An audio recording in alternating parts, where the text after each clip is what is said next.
cette espèce de... C'est chez lui qui n'arrête pas. Non, mais enfin... C'est pas mes noms, c'est Netflix. Écoute, vas-y alors. Si tu sais tant soit plus. Alors j'ai terminé ça. Si vous voulez, on en parle. Si vous préférez que je lise le truc, il n'y a pas d'infini en physique, je peux le faire. Ne lis pas, dis, explique-nous ce que toi tu as compris. Que ce soit vrai ou faux ou à moitié vrai, on s'en fout. On veut savoir ce que tu as compris et ça nous intéresse. Et on apprendra nous-mêmes du peu que tu peux avoir compris. Alors même moi, je ne peux pas vous expliquer la gravitation quantique en boucle en un quart d'heure. D'accord, mais essaye de dire quelque chose. Voilà. Même si c'est Une question comme ça. Hein? Pourquoi on l'appelle à boucle? C'est quoi les boucles? Parce que dans ces considérations, il y a des dessins au début, apparaissent des boucles fermées ou ouvertes, etc. Et moi, ça, je ne peux rien vous en dire parce que je l'ai lu et il faudrait que je l'ai 10 fois encore pour bien comprendre. Et tout ce que je peux dire, ça va être des bêtises. Mais non, ça sera pas. Donc on l'appelle à boucle parce qu'il y a des boucles. Parce qu'il y a des boucles mathématiquement qui apparaissent. Voilà. Des boucles dans le temps, des boucles dans l'espace? Des boucles dans l'espace-temps?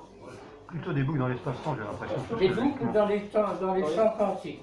Dans l'espace-temps? Covariants. Oui. Des boucles dans les champs quantiques, covariants. Voilà. Alors qu'est-ce qu'un champ quantique? Qu'est-ce que c'est la covariance? C'est très compliqué. Alors, si vous voulez, il part de l'idée, sans parler de boucle, que déjà le temps, le paramètre temps, on peut écrire toute la physique,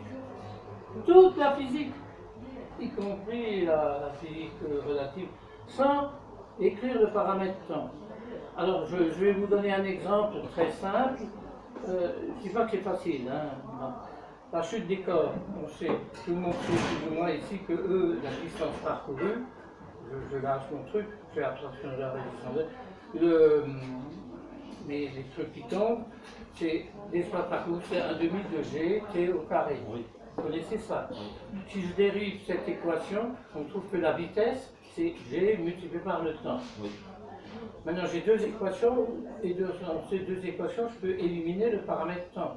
Et si j'élimine, c'est du niveau de troisième, première, eh bien, je trouve que V au carré est égal à 2 fois GE. Autrement dit, et ça décrit toute la chute des corps, enfin, chute simple, en tout cas simple.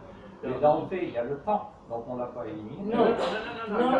Non, parce que la vitesse dépend de la hauteur de la chute. Effectivement. La vitesse, c'est de nature différente du temps. La vitesse dépend de... Par exemple, si tu... Moi, j'habite une longueur divisée par un temps. Non. Alors, qu'est-ce qu'on prend comme fondamentaux? La vitesse n'est pas une longueur. La vitesse divisée par un temps. Non. Le temps apparaît... Non. Est-ce que tu permets, est-ce que vous me permettez de dire... Le temps apparaît implicite. Le quotient d'une longueur par un temps caractérise les vitesses. Mais ce n'est pas une vitesse. Une vitesse n'est jamais une longueur. Ah, j'ai pas dit que c'était une longueur, c'est une longueur divisée par un temps. Même pas. Alors c'est quoi? C'est la rapidité avec laquelle on se déplace. La rapidité, c'est une longueur par un temps. Non, c'est pas la même chose. Il y a un malentendu. J'aimerais bien quand même qu'on se calme un peu et puis qu'on... Il y a un malentendu. Dans la formule V2 égale 2GH, bon, moi j'habite à 60 mètres de haut. Si je tombe de 60 mètres de haut, je peux calculer la vitesse à laquelle j'arrive au sol, hors résistance de l'air. Bon, il n'y a pas le temps là-dedans. Parce qu'on a lié la vitesse à la hauteur. Évidemment, dans la vitesse, il y a le temps, mais le temps apparaît implicitement. Alors que comment dirais-je, delta G égale un demi, Ça apparaît il apparaît il est juste caché. Il existe quand même. C'est de l'escamotage, c'est pas une dépassement. C'est de l'escamotage. Non, je veux dire, parce que la vitesse, c'est ce qu'on appelle, enfin la vitesse, le moment cinétique, c'est ce qu'on appelle une coordonnée conjuguée. Voilà, tu as les coordonnées d'espace et les coordonnées conjuguées qui sont les coordonnées de moment. Il y a le temps là-dedans.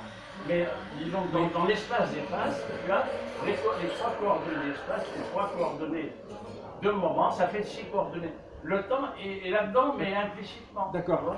Alors que dans la formule, comment dirais-je, H égale demi de GT2, il apparaît explicitement. C'est la différence entre implicite et explicite. Ça a un sens en mathématiques. Et avec des techniques modernes, je peux mesurer avec un appareil de mesure adéquat la vitesse,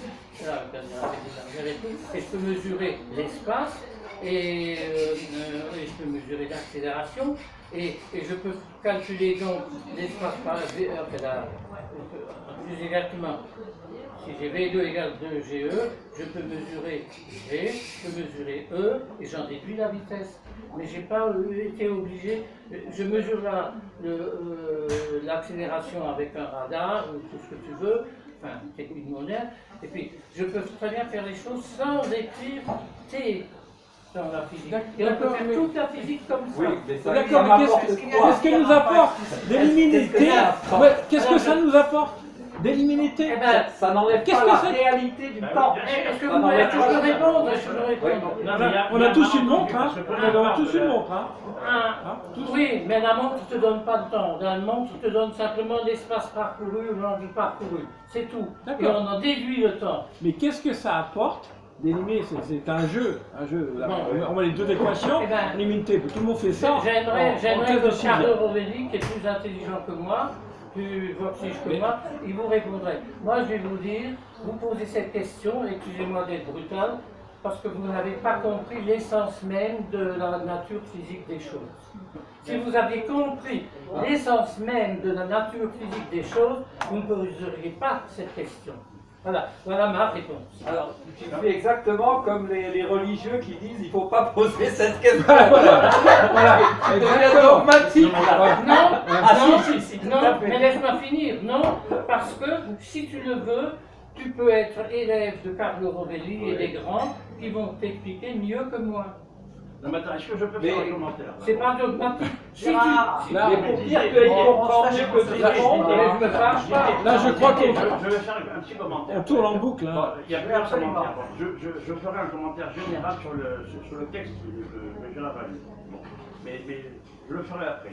Mais le commentaire que je voudrais faire quand même ici, c'est qu'il y a des tas de théories. Hein.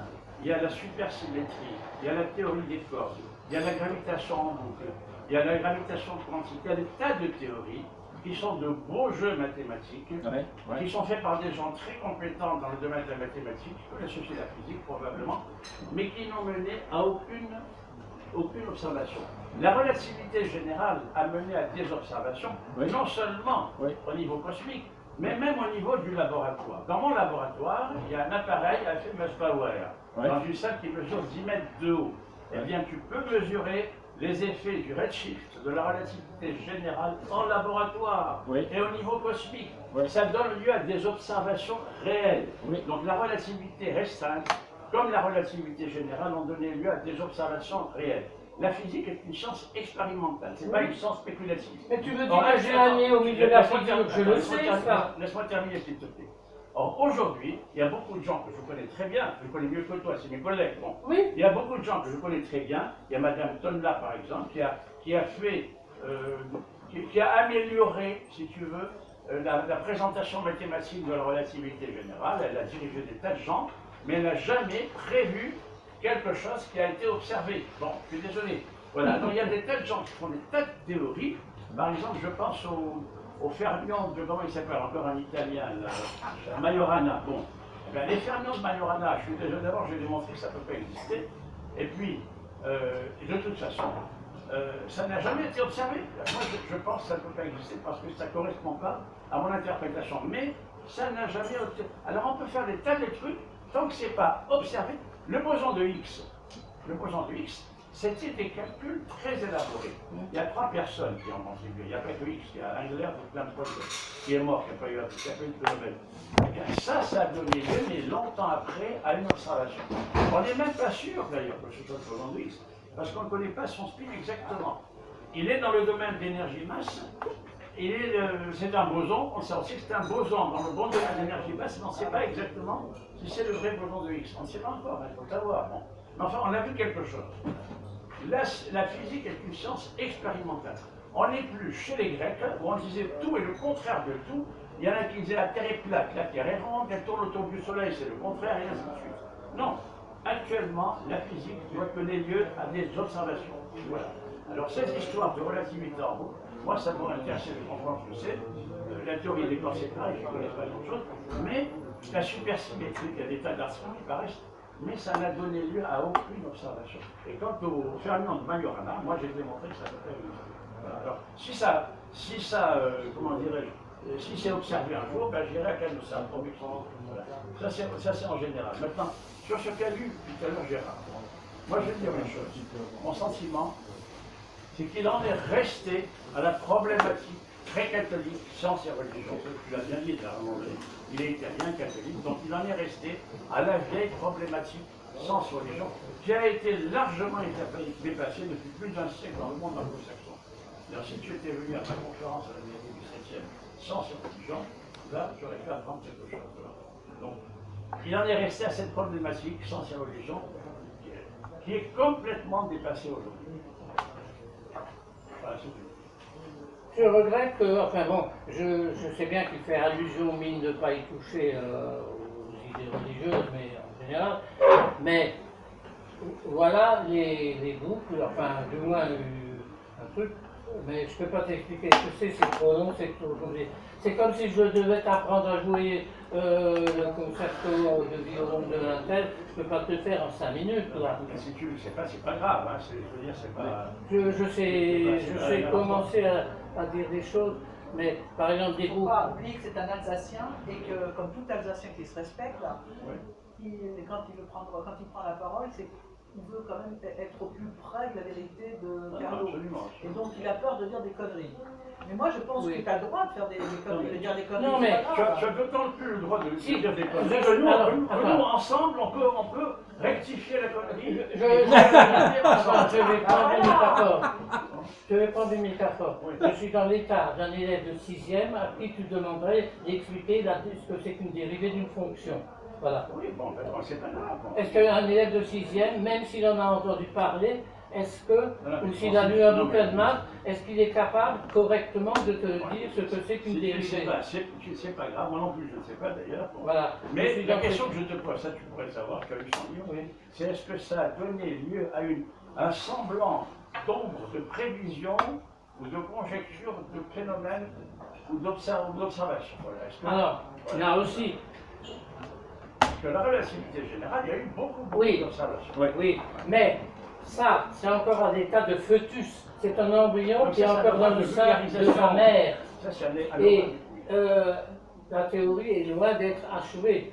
Et pour le moment, à ma connaissance, peut-être que c'est une bêtise, elle n'est pas encore mûre pour aller voir les faits expérimentaux.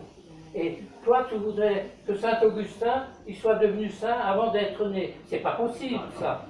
Mais si. La gravitation en boucle, ça fait 20 ans qu'on en parle. Oui, et alors le boson de Higgs, on en a parlé pendant 20 ans, puis on l'a vu.